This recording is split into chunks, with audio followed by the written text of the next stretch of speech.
ਜਿਹੜੀਆਂ ਦੁਨੀਆ ਪਾਰਟੀਆਂ ਸਾਰੇ ਆਖਿਆ ਇਹਦਾ ਵਿਰੋਧ ਕੀਤਾ ਕਿ ਅਸੀਂ ਇੱਥੇ ਨਹੀਂ ਆਉਣ ਦੇਣਾ, लेकिन पंच सरपंच दी इलेक्शन भी होईया, बीडीसी इलेक्शन भी होईया ते उन बीडीसी इलेक्शन भी जड़िया मोदी जी ने करवाइए छोड़िया और वो आ गई। लेकिन दुख की बात ये कि संविधान की उस ताकत से, लोकतंत्र के उस उत्सव से स्थानीय इकाइयों में वर्षों तक जम्मू कश्मीर के नागरिकों को वंचित रहना पड़ा।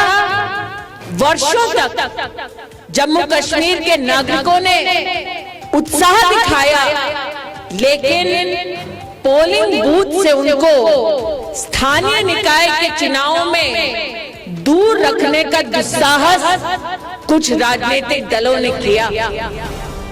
आज आपके सम्मुख डीडीसी के चुनाव के संदर्भ में जब मुझे बोलने का सौभाग्य मिला है, तो मैं चाहती हूं कि राजेंद्र जी इस बात को समझें कि आप ना एक साधारण चुनाव लड़ रहे हैं, बल्कि जम्मू कश्मीर में बनते हुए इस इतिहास में सुनहरे अक्षरों में आज हर उस नागरिक, हर उस कार्यकर्ता का नाम लिखा जाएगा जो संविधान की पूरी ताकत को डीडीसी के इस चुनाव में आजमाएगा।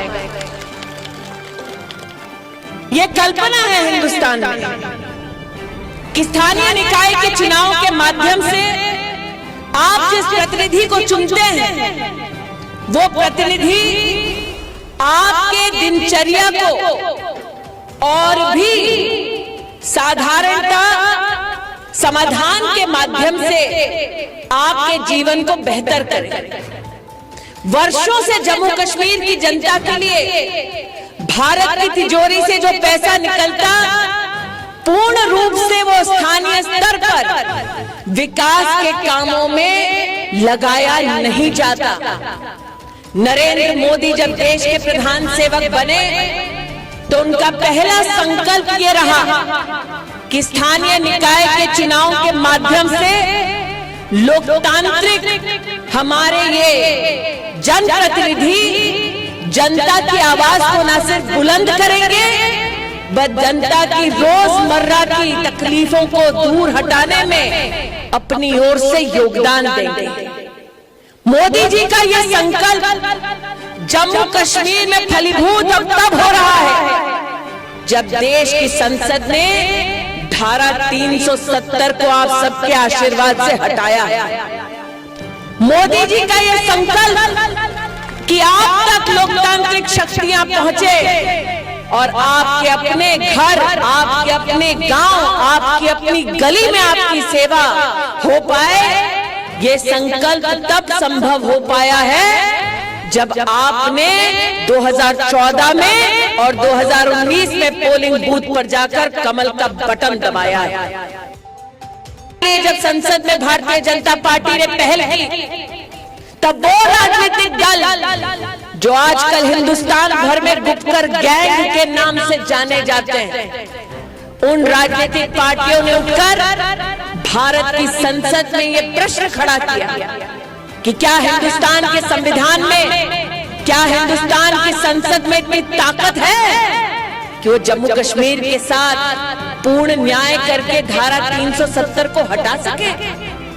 हिंदुस्तान के आवाम ने, जम्मू कश्मीर की जनता ने और भारत की संसद ने एक स्वर में गुप्तकर गैंग को मुंहतोड़ जवाब देते हुए धारा 370 को हटाकर कश्मीर से कन्याकुमारी तक देश को एक किया। आतंकवाद का साया मंडरा रहा था, ये तब इकट्ठे हुए जब इनको इस बात का डर था कि इनकी राजनीति खत्म हो रही है। इसलिए आज आपसे कहने आए कि जो तिरंगे का अपमान कर दे वो जनता का सम्मान क्या खाक कर पाएंगे। इसलिए 16 तारीख को पोलिंग बूथ पर जाएं और कमल के फूल पर अपनी मोहर लगाएं, राजेंद्र जी को जिताएं। आज यही निवेदन लेकर आपके मध्य आई। तो इस कल्पना के साथ आते कि एक दिन जम्मू आके, कटरा आके माँ के दर्शन होंगे, तो अपने आप को भाग्यशाली समझेंगे जब व्यवस्थाएं और सुदृढ़ होंगी। कितने लोगों ने कभी सोचा था कि एक दिन कटरा से दिल्ली तक फास्ट ट्रेन जाएगी? गुपकर गैंग वाले तब इकट्ठे नहीं हुए जब व्यवस्थाओं को सुदृढ़ करना था, जब जनता के लिए पक्की सड़कें, जनता के लिए रेल की व्यवस्थाएं, जनता के लिए स्कूल कॉलेज अथवा आईआईटी खोलना पड़े, ये तब इकट्ठे हुए जब इनके भ्रष्टाचार की गाड़ी बंद पड़ गई। किसने सोचा था?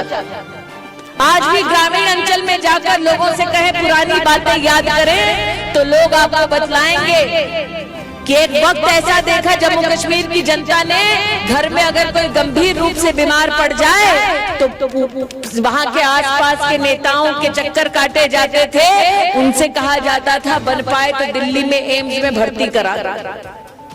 किसने सोचा था कि एक दिन दिल्ली का एम्स स्वयं आकर जम्मू में बनाया जाएगा?